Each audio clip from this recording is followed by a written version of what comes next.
Je dis encore, le but de ce message, ce n'est pas pour rabaisser une couleur ou bien pour diviser les communautés.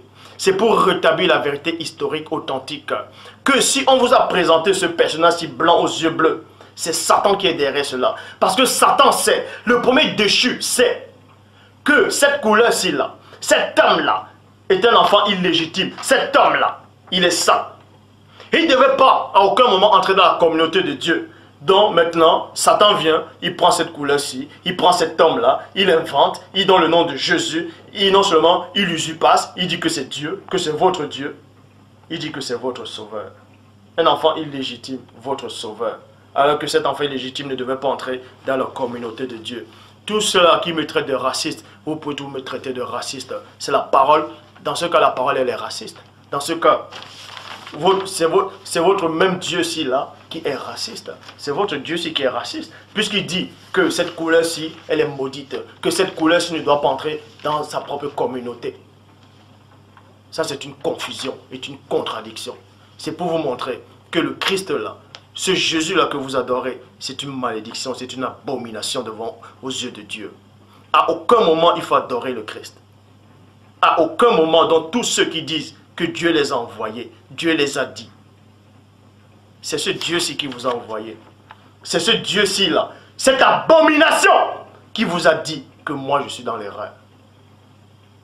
Parce qu'il a pris la place du Père dans votre cœur.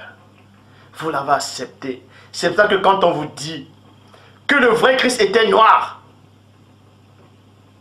ça vous ronge. Parce que ce Christ-ci qui a pris la place de votre cœur n'accepte pas la vérité. C'est pour ça que vous avez du mal à accepter la vérité. Mais tous ceux que le Père a choisis accepteront cette vérité. Le Christ n'est pas un métis. Le Christ n'est pas blanc. Parce que selon Deutéronome 23, verset 3, ce sont des enfants illégitimes. Ce sont des... Ils sont nés d'une mauvaise union, d'une mauvaise commerce. Donc, ils ne devaient pas être sur la terre.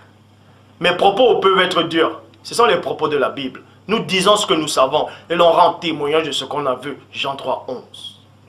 Je ne fais que répéter et dire la pensée des Écritures. Donc, si Christ était métis, ça veut dire qu'il est ça, selon Deutéronome chapitre 23 au verset 3. Vous voyez, c'est que Christ lui-même c'est un enfant illégitime. Parce que ça ne peut pas être un enfant illégitime, ça ne peut pas être Dieu ici. On a usurpé le titre de Dieu. Donc on vous a présenté cette abomination, ce démon. Je dis bien, ce démon. Ce démon. Voilà, voici votre Dieu. Regardez ce que je fais de votre Dieu. Voilà ce que je fais de votre sauveur. De votre abomination. De votre Messie. Voici votre Messie que les Occidentaux vous ont amené en Afrique. Vous voyez.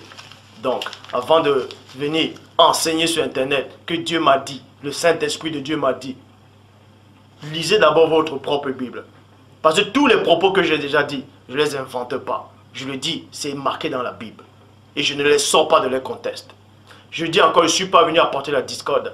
Ou bien dire que Dieu est noir, qu'on doit rentrer en Afrique. Non. Je suis venu apporter ce que le Père a déjà expliqué dans les Écritures. C'est ce que je suis venu restaurer, la vérité authentique. Parce que si vous acceptez cette abomination-ci là, que c'est votre Dieu, c'est votre sauveur, vous êtes contre la parole de Dieu. Vous êtes contre Dieu lui-même qui disait que eux là, ils ne devaient pas entrer dans sa communauté, que ce sont des...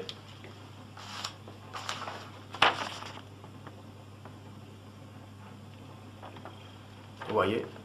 Donc, acceptez toujours cette abomination là, ce nom de Jésus là. Vous dites Jésus-Christ, qui est l'abomination. Je le dis haut et fort.